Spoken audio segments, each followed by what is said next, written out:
Patuloy ang laban ng Pilipinas kontra sa fake news na ipinapakalat mula China patungkol sa West Philippine Sea. At kasunod nito ng pag-angkin ng Beijing sa Batanes. Talaga ba? Bilang bahagi daw ng Taiwan kung kaya't formal na parte din daw ito ng mainland. Sinasabing kritikal ang Batanes dahil dito rin nakabase malapit ang mga anti-ship missile systems ng Estados Unidos kontra sa mga maritime threats.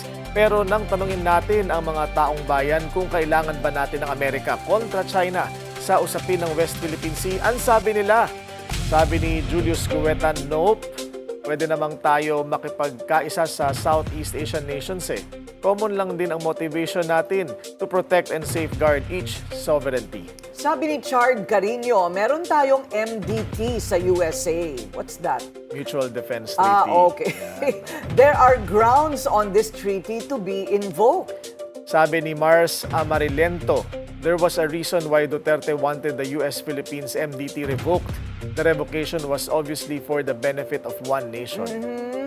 Peter Mirasol, US and China have mutual understanding already. The US is acknowledging that Taiwan is part of China. What? Totoo ba yata, yan? hindi. Opinion lang yata niya yun. Sabi naman ni Jose Emilio Lagdameo Penson, permission is not necessary but close coordination with partners is important. Okay, so para himayin po natin ang usaping ito, ano po, medyo malalim at technical. At alamin kung ano ang implikasyon nito sa ating pambansang seguridad sa West Philippine Sea. Makakasama natin ngayon Philippine Coast Guard spokesperson for the West Philippine Sea, Rear Admiral J. Tariela. Hello, sir. Magandang araw po. Hello po, Ma'am Corina, Sir Willard. Magandang umaga po. Morning, sa inyo. welcome back, sir. Are you worried? Well, I'm not worried, Ma'am. No? Again, ilang beses ko nang sinabi ito sa mga interviews ko na nakaraang araw. Ang Chinese government, they always try to use the scholars first. No? And then, gaya na sinabi ko, there's no freedom of speech sa China. So for the argument na these are scholars, they are free thinkers. So walang kinalaman ng gobyerno ng China sa sinasabi nila. That's actually false. Because lahat ng lumalabas sa China, mula scholars, and then i-amplify ng state media, kung hindi natin yan sasagutin agad, magiging policy na yan ng China. That will only be the time that the Ministry of Foreign Affairs or the national government itself of the Chinese Communist Party will say na this is the new narrative. That's why as early as the academic level, we need to respond back. Their online is regulated, di ba? Yes. Meron pa sila, paano sila naging scholar kung wala silang online? I mean, hindi kumpleto ang mga opinion, hindi kumpleto ang impormasyon na dumarating sa kanila for their consumption. Yes, definitely, Ma'am Corina. No? Iyan ang dahilan kung bakit sinasabi ko na kapag, for those people who argue, na wag na natin palakihin to, maliit na bagay lang kasi mga scholars na naman nagsabi. There's no such thing as that in China. Of course, anything that comes out in the media, these are all sanctioned by the government itself. Ayun. Banned na po ba kayo sa China? Hindi pa ako na Hindi pa? PNG, Ma'am. Hindi pa ako na level na sabing persona non grata. Meron lang diplomatic protest sa akin noong January against me na pinapapalitan ako, pinatatanggal ako spokesperson. But other than that, mukhang nag-i-enjoy naman ng Chinese embassy sa pagpapalitan namin ng posting sa Facebook at social media. Nagiging ulam nila isa't isa eh, Oo. at pulutan. Oo. Ano bang, sabi nga namin, well anyway, bago yung ending ng mahabang sentence na ito, ano po ba sa palagay ninyo ang pakay ng China? Nagsimula ito na kanilang ginigipit ang ating mga mangingisda, hindi ba? In that same area. Gaano ka-importante po para sa mga mangingisda natin na sila'y malayang makakapangisda doon? Well, una sa lahat, Ma'am, pag pinag-usapan natin mga isda, it covers Bajo de Masinloc and the West Philippine Sea. No? Since the time of President Noynoy Aquino way back in 2011, 2012, before the standoff, ito na yung naging issue natin. Ito din ang naging dahilan kung bakit President Noynoy Aquino decided to file a case at arbitration court. No? Pero ngayon, ang bago dito ay ang Batanes. No? This has never been part of the claim of the People's Republic of China. As a matter of fact, labas ito sa illegal 9-line claim nila. This is something new na ifino-float lang nila ngayon. Ngayon, palutang muna. Oo. Tapos ang sabi nga ni Rear Admiral, scholars ang ginagamit. Yes. Ano? At mapapansin natin, Corina, Rear Admiral, hindi ba tahimik pa yung ngayon, yung Chinese Foreign Ministry? yung Yes. Chinese embassy dito at pati yung mga propagandist nila, hindi pa nila binabanggit yung Batanes. Siguro tama ho ba, tinitingnan muna nila yung reaksyon ng mga Pilipino at maging na international community? Yes, this is their trial balloon. Kung hindi pa puputukin tong trial balloon na to, eventually it will fly higher, no? To the level of the state ministries, no? Pero kung ngayon pa lang we're going to puff the balloon, this is a trial balloon eh. So, tapos na agad yung narrative. Ganun po, pero hindi ba ang kanilang reputasyon from historical behavior is that pinaninindigan nila kahit na napatunayan ng mali. Or if an international body decides in favor of the Philippines, they don't honor it. Yes, ma'am. But again, this is something new. Maalala mo, ma'am, yung Palawan, may inilabas din dati ang mga scholars, so-called scholars, na ang Palawan din daw ay parte ng isang ng China nung panahon nila, no? Way back in 15th, 16th century daw. And then the National Historical Institute responded. A lot of lawmakers also gave statements. Biglang nawala na rin. So, ito yung example natin from Palawan and Batanes. But I agree with you. Itong pinaka-insisting lang talaga sila is the 9-dash line. But the 9-dash line has been there way back in 40s. So matagal na eh. Kaya ngayon, at least mayroon tayong 2016 Arbitral Award that legitimately invalidated the 9-dash line claim of the People's Republic of China. Ayun. Ano naman ang sabi ng Taiwan? Bahagi daw tayo ng Taiwan and thereby dapat din tayong masakop ng China. Ano sabi ng Taiwan? Alam mo, ma'am, wala pa ako nakikitang response, but again, ang ating mga kabayan, kung maalala mo, last month, merong culture exchange kung saan yung mga Taiwanese people, mga indigent doon, nagkaroon ng parang yung inulit nila yung bangka na magkukross from Taiwan to Batanes. Ibig sabihin, there are cultural engagement na between Ivatan and the Taiwanese. So, from that perspective, I would like to believe the Taiwanese are recognizing na Batanes has been long part of the Philippine Republic. Kaya nga kasi kung hindi naman nila tayo inaangkin, bakit Aangkinin ng pinaangkin tayo ng China. ng China sa Taiwan, hindi ba? So, okay. So they're not laying claim on us yet. I mean, wala pa silang sinasabi. Pero sa nakikita po nating pattern, ako kasi parati ko naiisip, hanggang kailan tayo magpapaapi dito sa mga Chinese, hindi ba? Hanggang saan lang po ba talaga tayo? When I had the opportunity to interview Ambassador Babes Romualdez, our Philippine ambassador to the US, sabi ko, ano sa tingin po ninyo ang dapat gawin ng Pilipinas? Sabi niya, wala naman tayong kakayahan na makipaggera eh. So, diplomasya talaga yan, diplomasya. So, do you feel that this is also the position of China? Well, madagdag ko lang, Ma'am Corina, no? I definitely agree with Ambassador Babes. Diplomacy has been mentioned also by President Marcos a lot of times na our peaceful means to negotiate with China is diplomatically. However, meron tayong tinatawag na deterrence. And that's what Secretary Gilbert Chodoro and the Armed Forces of the Philippines is doing. We are deepening our security arrangement with a lot of countries. Kung maalala mo, Ma'am Corina, we only had 2 visiting forces agreement before Secretary Gilbert Chodoro came into office as Defense Secretary. That was between the United States and Australia. Pero ngayon, more than half a dozen na ang pinirmahan nating visiting forces agreement at mas pinaiigting pa natin ang engagement natin with a lot of countries to include Japan, Canada, New Zealand. We would like to believe na itong deterrence, no?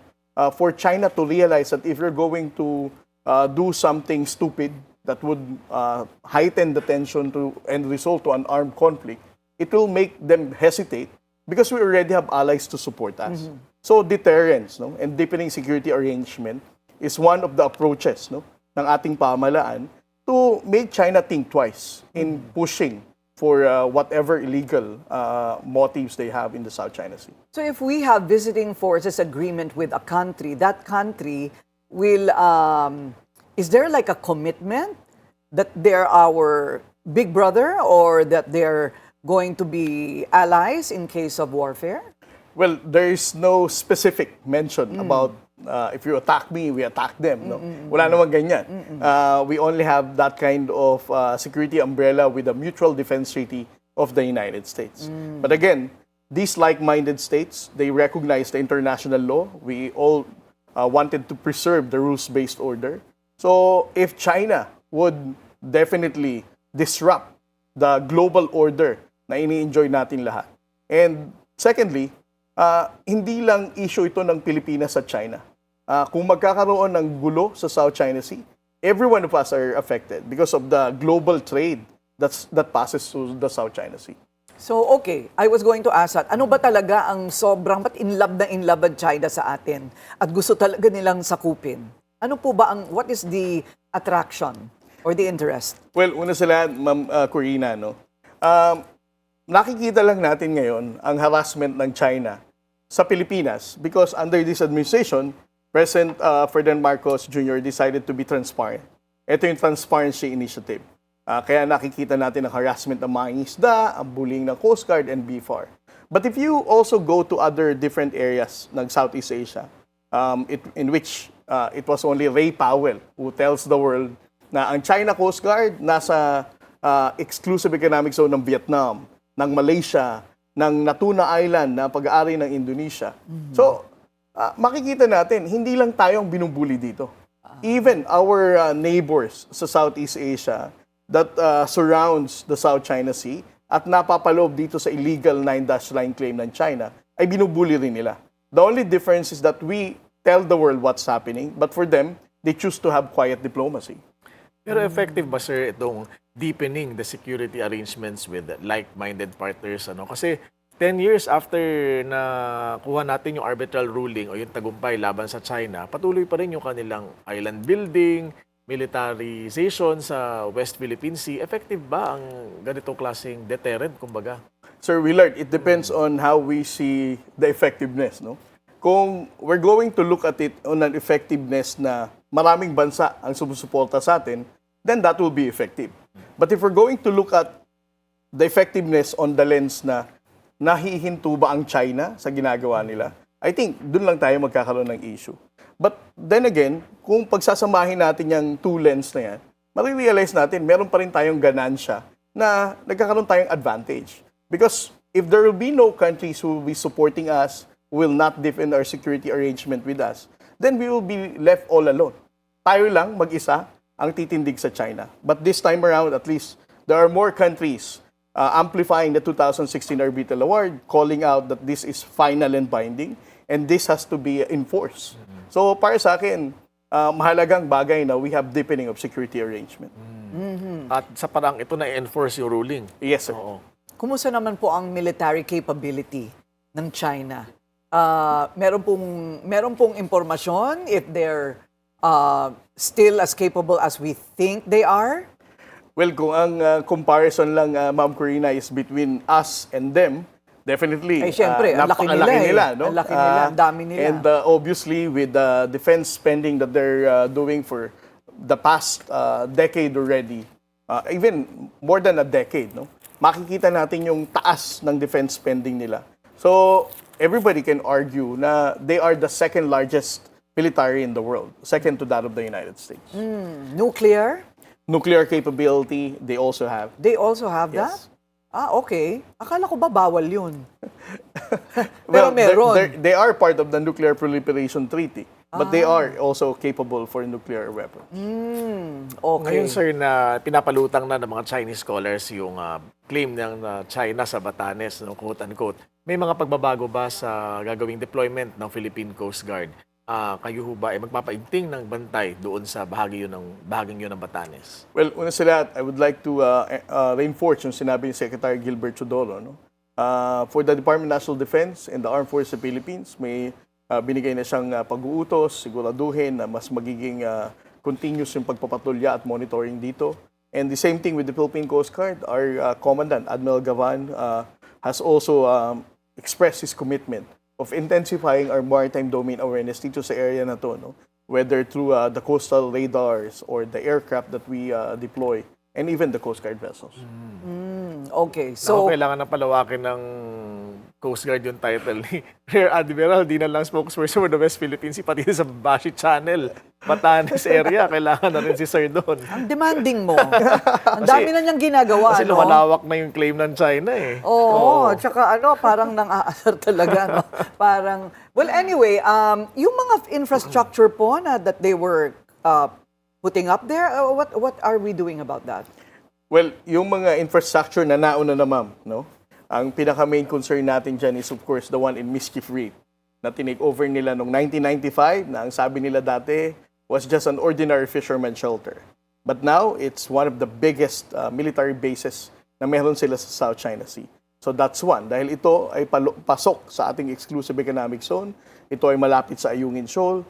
And then the second one is yung Zamora Reef or Subi Reef na malapit naman sa Pag-asa Island. Ito ang mga military bases na minomonitor natin ngayon. Regarding doon sa napabalita naman, Ma'am Corina, sa Baho de Masinloc, na nag-deploy sila ng platform and some of the buoys na they dropped there, nawala na yung platform. Nandun na lang yung mga buya na ibinagsak nila. But again, on the part of the national government, we're not yet satisfied sa reaction nila na pinull out nila yung platform. We still need to call them out, na tanggalin itong mga communication tower and the buoys that they drop in Baho de Masinloc. What about the military bases that started out as fishermen's sheds? Ano po yun? Nandyan na yan, ganon. Well, kasama yan sa i-final nating kaso nung panahon ni President Noynoy Aquino. And it was also decided na sinira nila ang marine environment for them to develop such illegally reclaimed island as well. And there are also legal luminaries na nagsabi, katulad ni Justice Carpio, na no matter how they build and occupy those areas, particularly Mischief Reef, it cannot be appropriated to them. Hindi mo masasabing 1 century after now na we have been occupying that for 100 years already, so it would legitimize our claim there. Ang sabi ni Justice Carpio, it will not still be appropriated to them because according to the law of the sea, it is low tide elevation and it's illegally reclaimed. So hindi siya magiging parte ng kahit na sinong pumunta doon. It will still be our exclusive economic zone. Parang squatter. Yes, ma'am. Oo, parang squatter, di ba? Baka ako rin maban. Baka maban ako sa pagpunta doon. Anyway, well, we can only hope for peace. Because in this time, di ba, at this time in history, there's no more, parang wala nang puwang para sa digmaan. Man-made disasters, no? Sapat na. Ang dami na nga natin problemang natural disasters. Oo. Nadagdagan Tsaka pa yung natin ng ripple man-made, effect, oo. sa buong mundo, ay nako. Sa punto pong ito, oras ng pag-usapan ng soberanya ng ating bansa kontra sa pag-aangkin ng China. Ito naman ang sinasabi ng mga comments online nang tanungin natin sila. Ang sabi nila, ang sabi ni Kael Rameso, yes, di lang US, pati Japan at allied country for deterrence purposes against China. Kahit papaano ay uunlad at mamodernize ang military at navy natin. Kumbaga mapipilitan tayo. Okay. Vinamor, Little Brown Brothers Unite. Pero kailangan pa rin ng B2 visa. Ano yun? Tourist visa ng US. Tourist visa, papuntang US. O nga, paano ba yun? Sabi ni Eli Adolfo Terol, no, we need only diplomatic approach, not through war. I agree. Carlos Mangila Gopez Jr., you need a bigger bully. Behind you, a big brother. As a backup to fight a big bully like Communist China. Sabi ni Z. Niner, lol, we can't even handle local insurgencies, let alone go against a superpowered nation alone. Tanungin natin si Rear Admiral, sir. Ang tanong natin ay kailangan ba or tama ba na backupan tayo ng US sa usapin ng West Philippine Sea? Well, una sa lahat, Sir Willard, no? Gaya na sinabi ko, since 1951, may backup na tayo ng US because of the Mutual Defense Treaty. And I think across different administrations, there's been an ironclad commitment between President Biden, President Trump, and bipartisan support, both Republican and Democrat, na patuloy nilang kikilalanin itong Mutual Defense Treaty na to. So, wala tayong bagong kailangang hingiin sa Amerika, no? This has long been existing. And what is their interest in that? Alam mo naman si President Trump, kailangan America first. So they have interests also in in preserving the Philippines. Yes, because that's the first island chain. No? Kung makikita mo, Ma'am Corina, if ever the first island chain would fall, no? Or maging kapartner ng China sa kabuoang first island chain na to from Japan, Taiwan to Philippines. Ibig sabihin, the western seaboard of the US will already be exposed sa Pacific. And it will be easier for China to once again carry out their forward bases para maging fragile lalo at mas mahina ang Estados Unidos. Ayun. Naku, ang mga away ng mga big boys, ano? Tayo yung naiipit. Naipit sa gitna. Oo. Maraming salamat po sa inyong oras, PCG spokesperson, Rear Admiral J. Tariela. Thank you, sir. Thank you very much. Thank you, sir.